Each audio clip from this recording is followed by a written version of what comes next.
Alors, chers amis, voilà, nous allons terminer avec cette dernière partie de notre capsule qui porte sur le désencombrement à l'heure de l'essentiel.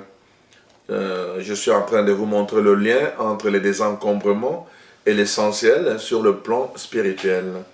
Alors donc, c'est pour cela que nous avons essayé d'examiner ensemble. J'ai terminé la deuxième partie en vous parlant, faisant allusion au texte de Genèse 12, le verbe clé. Le livre de Genèse, c'est vraiment le livre fondateur.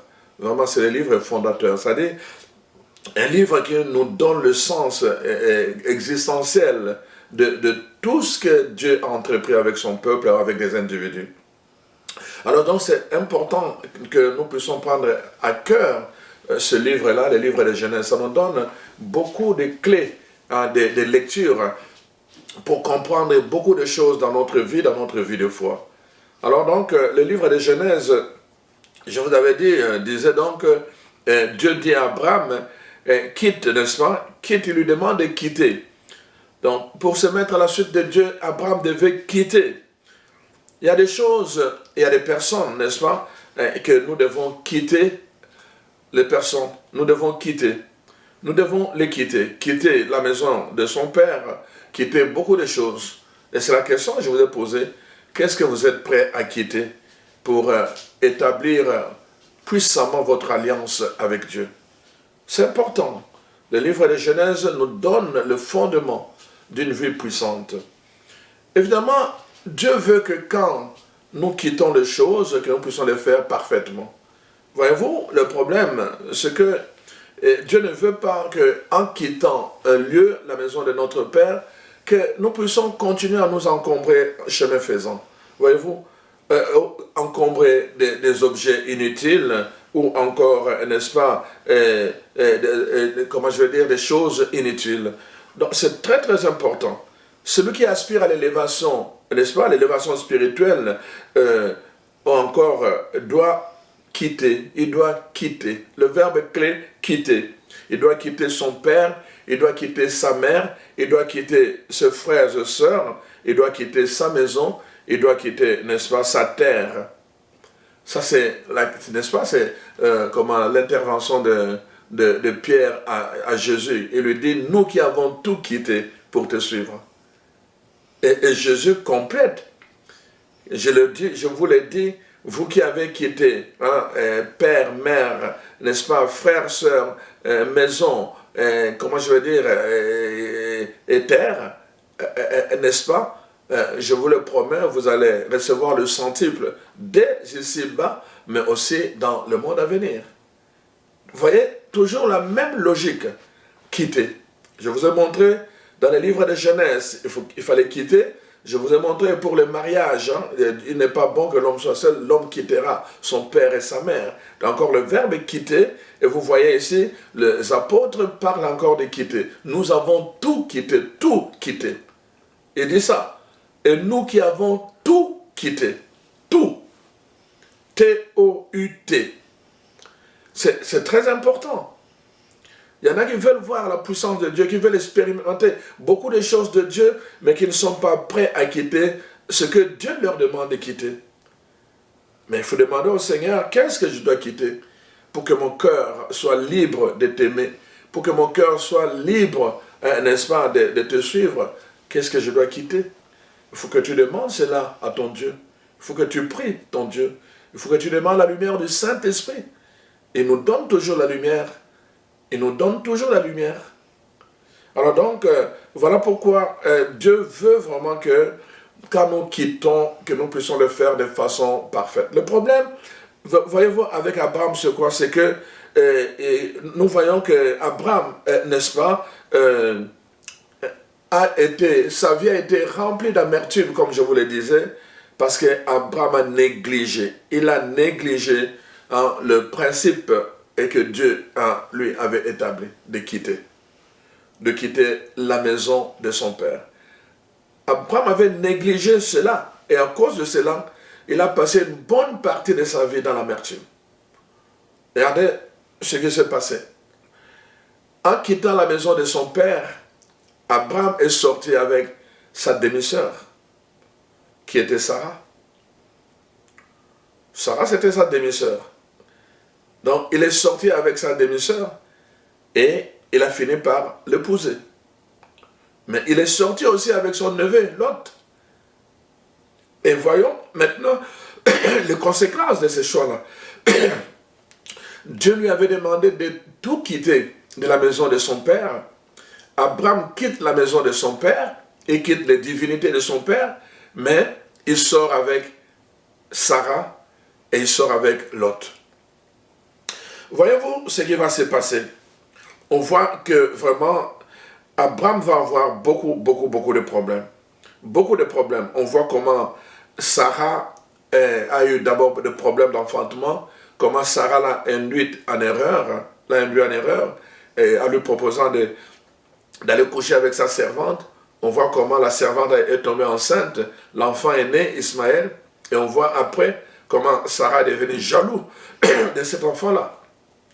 Il est devenu jaloux de cet enfant. Et il a exigé à Abraham de se débarrasser de cet enfant. On a montré comment Abraham a souffert.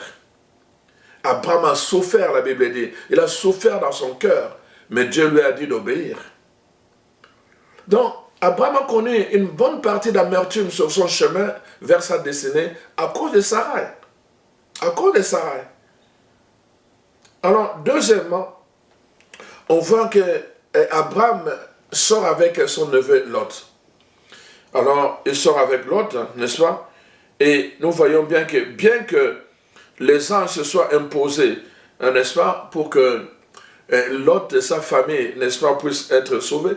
La première chose qui se passe d'abord, en fait, ce qu'il faut dire, c'est que, chemin faisant, à un moment donné, ils étaient en train de marcher. Et qu'est-ce qui s'est passé? On nous montre que Abraham avait ce berger, il avait son troupeau, mais Lot aussi avait ce berger et son troupeau. Ils marchaient ensemble. À un moment donné, à cause de la nourriture et à cause de l'eau, les bergers se sont disputés. Et Abraham a dit, il n'est pas bon qu'on puisse vivre dans la chicane comme ça, nous allons nous séparer. Ils se sont séparés. Lot a pris la direction qui allait aboutir à Sodome et Gomorrhe. C'était la mauvaise direction. Et nous savons comment ça a fini. Lot a fini très mal. Et ça fait mal à Abraham de savoir que son neveu était là quand les anges devaient aller détruire la ville. Il a souffert. Il a beaucoup souffert avec Lot. On sait comment Lot a été déporté. Abraham a dû prendre, n'est-ce pas, toute une armée pour aller défendre Lot, pour aller les libérer. Et c'est là d'ailleurs qu'il va rencontrer Melchisedec. Il va lui donner le dixième, la dîme, et Melchisedec va le bénir. Donc on voit qu'Abraham a connu beaucoup d'amertume à cause de Sarai, mais aussi à cause de Lot, son neveu. Si c'était débarrassé, s'ils les avaient laissés son cheminement, l'histoire d'Abraham ne serait pas la même histoire que nous connaissons aujourd'hui. Mais il est sorti, Dieu nous garde libres. Il a respecté cette liberté. Il a respecté cette liberté. Et alors, n'est-ce pas, ce qui devait arriver est arrivé. Donc, je suis en train de vous montrer les conséquences quand nous ne faisons pas attention à ce que Dieu nous demande de faire. Il y a des conséquences. Nous pouvons vraiment souffrir toute notre vie, non pas parce que Dieu le veut, nous pouvons souffrir parce que nous-mêmes, nous n'avons pas fait attention à l'ordre divin de quitter la maison de notre Père, de quitter certaines choses, certaines traditions, certaines coutumes, hein, et des choses là qui nous mettent en contradiction avec la puissance de Dieu. Voilà pourquoi, chers frères et sœurs, on est là pour apprendre. Il y a des relations, il y a des personnes, hein, il y a des films, de musique, des livres, n'est-ce pas? Il y a des lieux qui n'est-ce pas? Qui empoisonnent l'excellence spirituelle de notre vie. Il y a des personnes qui empoisonnent l'espérance spirituelle de notre vie. Il y a des lieux qui empoisonnent l'espérance spirituelle de notre vie. Ah, il y a des films, il y a des musiques, n'est-ce pas? Il y a des livres qui empoisonnent l'espérance spirituelle de notre vie. Nous devons veiller à cela. Donc, c'est important. Sans quitter, sans se séparer, évidemment, de ces choses-là, Satan peut s'en servir pour trouver une brèche dans notre vie de tous les jours et orienter notre vie autrement. C'est-à-dire nous détourner de notre plan, le plan de Dieu pour nous, nous détourner du destin de Dieu et alors, évidemment, nous utiliser en rébellion contre Dieu. Donc, quand nous ne faisons pas attention, toutes ces choses peuvent devenir une brèche qui permet légalement à Satan de venir se servir de nous pour nous attaquer, pour attaquer nos relations, pour attaquer notre famille, pour attaquer ce que nous entreprenons, parce que nous lui avons ouvert une brèche, une porte. Chers frères et sœurs, je vous pose cette question encore. Avec quel bagage, avec quelle pratique familiale avez-vous quitté, en fait, la maison de votre père? J'allais presque dire, on quitte quelque chose. Quel bagage, quelle pratique familiale avez-vous quitté de la maison de votre père? C'est la question que je vous pose. Quel bagage, quelle pratique familiale? C'est important que vous puissiez, n'est-ce pas, prendre soin de vous-même et prendre la décision. C'est vous qui connaissez votre histoire, c'est vous aussi qui devez prendre la décision.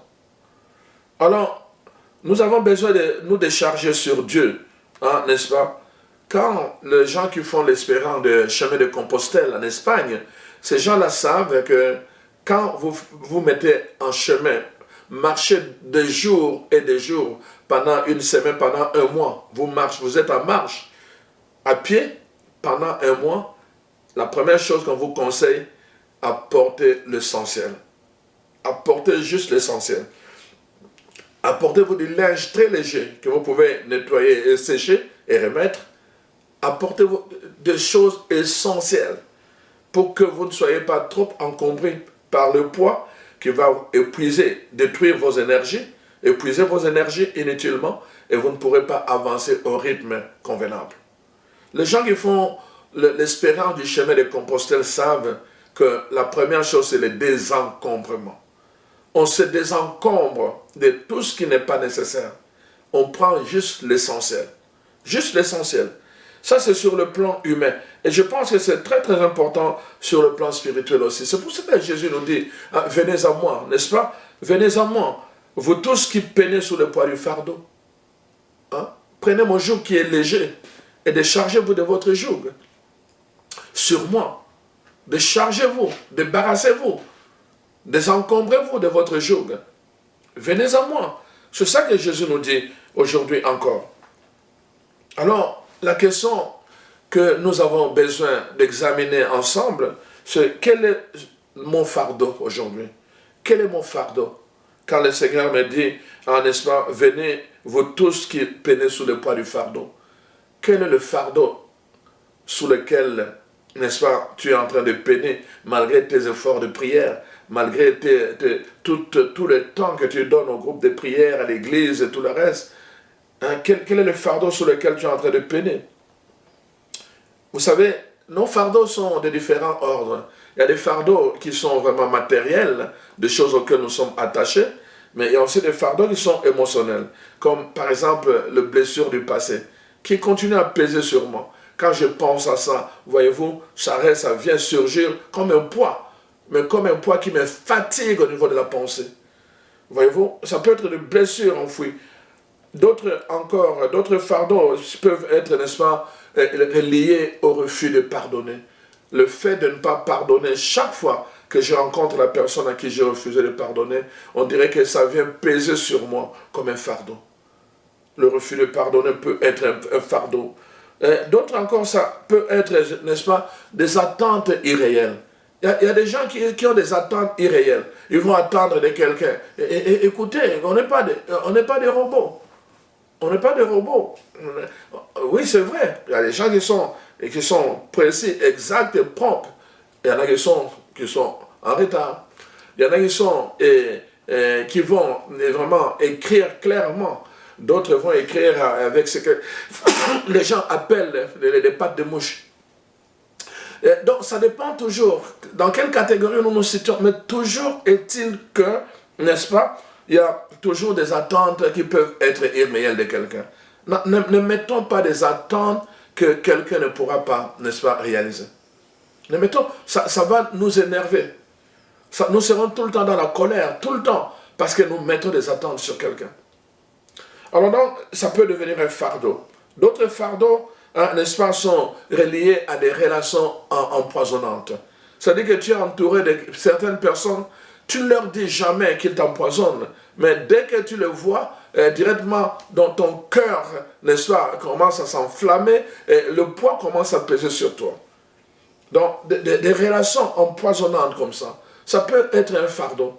Donc, voyez-vous, d'autres encore, évidemment, ça peut être des paroles toxiques, des paroles qu'on nous a dites, n'est-ce pas, des paroles qu'on nous a dites dans un environnement d'enfance, de jeunesse ou de mariage.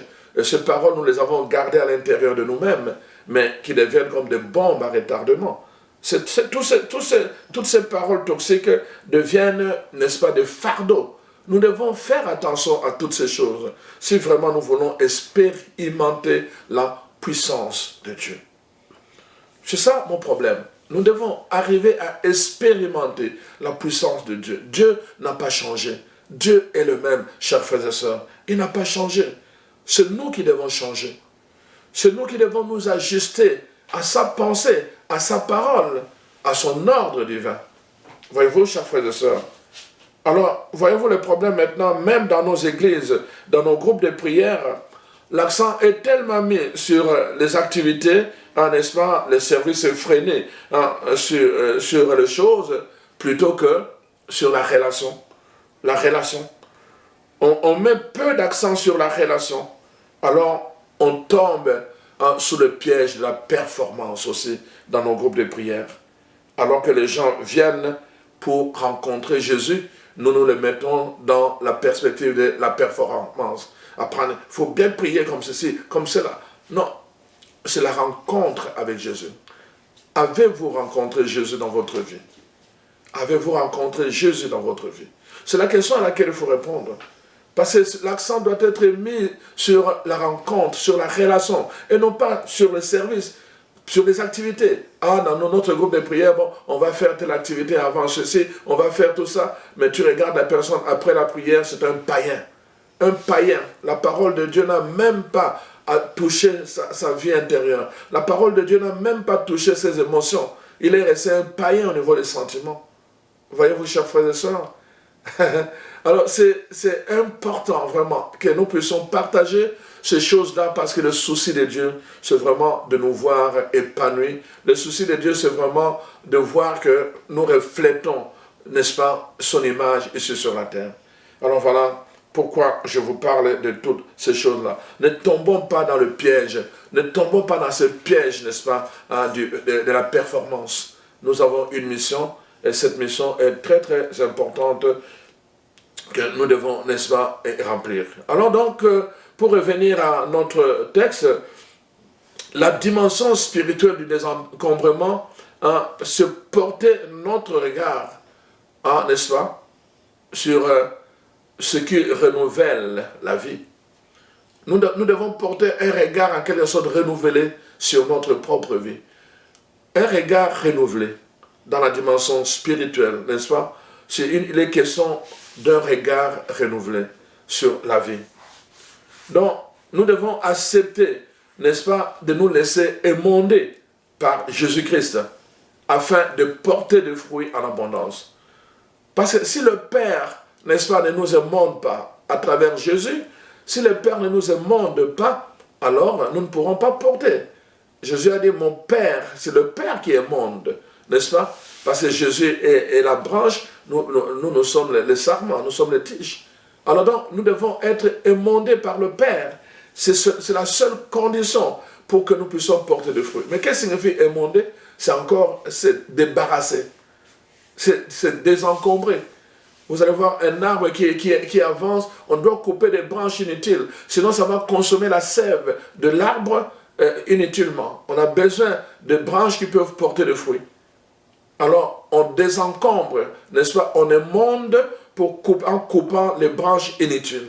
Et c'est ça que Dieu fait dans notre vie. Il vient couper tout ce qui est inutile pour que nous soyons capables de porter des fruits. Voyez-vous, le souci de Dieu, c'est quoi? Porter des fruits en abondance. C'est important, le but du désencombrement spirituel, c'est d'être émondé pour porter des fruits en abondance. Cependant, nous devons coopérer à ce travail d'émondation. Nous devons coopérer. Pourquoi? En éliminant évidemment tout ce qui est superflu et en faisant du ménage dans nos relations. Nous devons éliminer le superflu et nous devons faire du ménage dans nos relations. Parce que si nous ne faisons pas du ménage, nous viendrons à l'église, nous recevons un message d'amour, nous retournons là-bas, nous recevons des gens qui nous entourent, parfois qui vont commencer à nous parler mal, qui seront là toujours en train de se plaindre, qui seront là toujours négatifs, et alors nous perdons toute la joie que nous avons eue dans l'église. Voyez-vous, chers frères et sœurs, c'est vraiment important que nous comprenions l'importance de l'émondation, du désencombrement à l'heure de l'essentiel. Alors donc, nous devons coopérer, éliminer, n'est-ce pas? Nous devons éliminer le superflu. Nous devons éliminer tout ce qui occulte l'essentiel dans nos relations, dans notre vie de foi. Nous devons faire le ménage. Tout ce qui occulte, n'est-ce pas, l'essentiel dans notre vie de foi, nous devons l'éliminer. Voyez-vous, chers frères et sœurs, nous devons lâcher aussi prise. Lâcher prise. Il y a des choses auxquelles nous sommes attachés. Parce que nous disons tout le temps, il m'a fait cesser, je ne lui pardonnerai jamais. Et nous ne sommes pas capables de lâcher prise. Et alors, la personne est devenue comme un encombrement dans notre vie. Quand Dieu veut nous toucher, mais il y a un blocage à cause du non-pardon. Parce que nous n'arrivons pas à lâcher prise. Quelqu'un nous a fait cesser, il nous a fait cela. Rappelez-vous ce que je vous ai dit. L'important, ce n'est pas ce qu'on a fait de vous, mais ce que vous avez fait de ce qu'on a fait de vous. Et c'est ça toute la différence. Donc, c'est très important de lâcher prise quand une situation est bouchée. Nous devons lâcher prise et nous abandonner à Dieu, n'est-ce pas? Qui fait tout concourir au bien de ses enfants. Dieu qui fait toutes choses nouvelles. Nous devons vraiment nous abandonner à lui. Alors donc, voilà pourquoi il y a des choses, je dis par rapport à Abraham, qu'il y a des choses, il devait abandonner la maison de son père, mais il devait aussi abandonner certaines choses, certaines personnes. Mais il est venu avec Sarah et, n'est-ce pas, Lot. Et ça a été la cause de son amertume dans son cheminement vers sa destinée. Mais nous savons, il y a aussi d'autres choses, des héritages familiaux, les non-dits, des secrets de famille, n'est-ce pas, comme des situations de décès, des situations d'inceste, n'est-ce pas, des situations de suicide qui ont eu lieu dans notre famille, qu'on a gardé comme un secret, un top secret. Et alors, la personne garde cela jusqu'à ce qu'elle va mourir, mais elle meurt avec un poids, elle meurt dans l'agitation. Dans l'agitation, pourquoi? Parce que ce problème le hante jusqu'à la fin. Voyez-vous, chers frères et sœurs, il y a des héritages familiaux, il y a des non-dits, il y a des secrets de famille, voyez-vous, et qui sont des grands poids émotionnels dont il faut se débarrasser afin de retrouver sa liberté, n'est-ce pas? Et son plein épanouissement spirituel. Nous en avons besoin, chers frères et sœurs. Le refus de pardonner, j'en ai parlé, n'est-ce pas?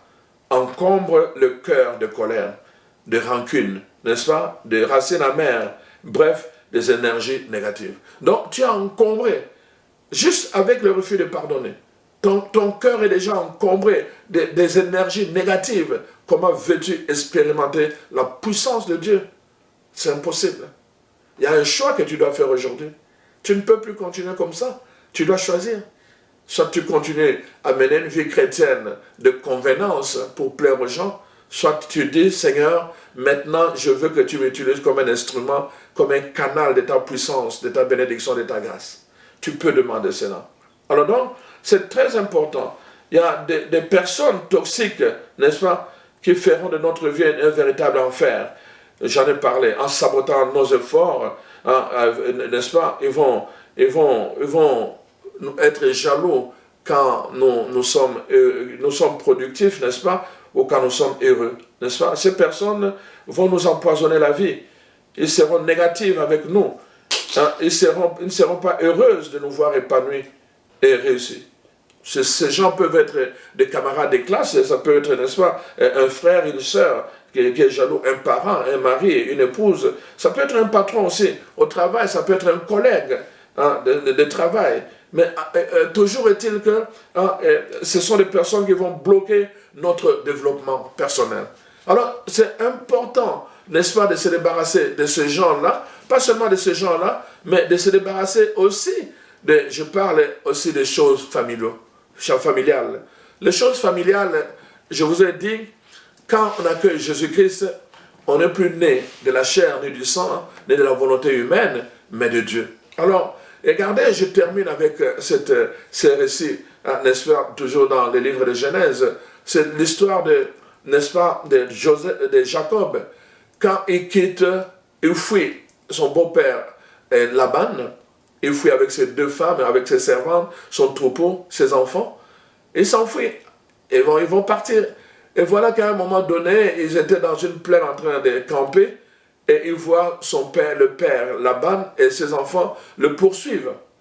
Ils le poursuivent. Quel était le problème? Oh, qui vous a permis de venir avec les tabirins de mes pères, donc les idoles de mes pères? Et Jacob dit, mais jamais, je te jure, jamais nous avons pris les idoles de Dieu. Alors, il dit, mais je vais aller vérifier. Il dit, bon, écoutez, tout le monde s'est mis dehors. Il a commencé à vérifier dans chaque tente. Il a regardé, il a fouillé. Rien, il n'a rien trouvé. Il arrive dans la tente de Rachel. Rachel était assise. Alors, il entre, il commence à chercher. Mais là, Rachel avait peur que son père lui demande de se lever. Alors, il dit à son père, il dit, Père, je m'excuse. Si ta fille ne se lève pas pendant que tu es entré, c'est parce qu'elle est dans l'indisposition de femme. Elle a fait croire à son père qu'elle était dans cette masturbation. Voilà. Donc, voyez-vous, il a menti, mais en fait, c'est lui qui avait l'idole de ce père. Ça a attiré la malédiction. Et Rachel est morte dans le désert. Voyez-vous? Il y a des choses, nous devons, quand Dieu nous demande de partir, nous devons sortir purement, en laissant de côté toutes ces choses-là. Voilà, mon frère, ma soeur, le message que je voulais vraiment te dire. On ne peut pas toujours s'éloigner physiquement de ces gens, car les gens seront présents de nous par leur entourage. Cependant, on peut prendre une distance émotionnelle, refuser leur impact sur notre vie. Alors vraiment, c'est le message que je voulais vous partager. Je vous encourage vraiment à prendre le temps de faire un inventaire sur votre vie et essayer de voir quels sont les domaines dans lesquels vous avez besoin de faire un désencombrement sur le plan naturel et un désencombrement sur le plan spirituel, sur le plan des émotions, sur le plan de l'âme et de l'esprit. Vraiment, je laisse ça à vous, c'est à vous. C'est la condition pour que vous puissiez faire une expérience de puissance de Dieu. Alors, je vais prier pour vous. Père, je te rends grâce et je te loue pour ta parole. Tu libères ta parole pour nous instruire. Tu libères ta parole pour nous équiper. Tu libères ta parole pour nous guérir aussi. Je te bénis pour la parole d'aujourd'hui, Seigneur. Je te prie qu'elle soit lumière dans le cœur de tes enfants et que cette parole vienne renouveler leur cœur pour qu'ils se positionnent différemment, de façon renouvelée devant toi, en ta présence. Je te prie, Seigneur, de leur donner la conviction que tu n'as pas changé, mais que tu attends qu'eux changent de position pour que toi, tu puisses manifester ta puissance. Parce que tu n'as pas changé, tu es le Dieu qui a dit à tes apôtres, aux apôtres de Jésus, par l'entremise de Jésus, d'attendre la puissance. D'attendre la puissance. Alors, Seigneur, libère cette puissance dans le cœur de tous ceux qui vont commencer à faire les désencombrements dans tous les aspects de leur vie. Au nom de Jésus-Christ, nous prions. Amen.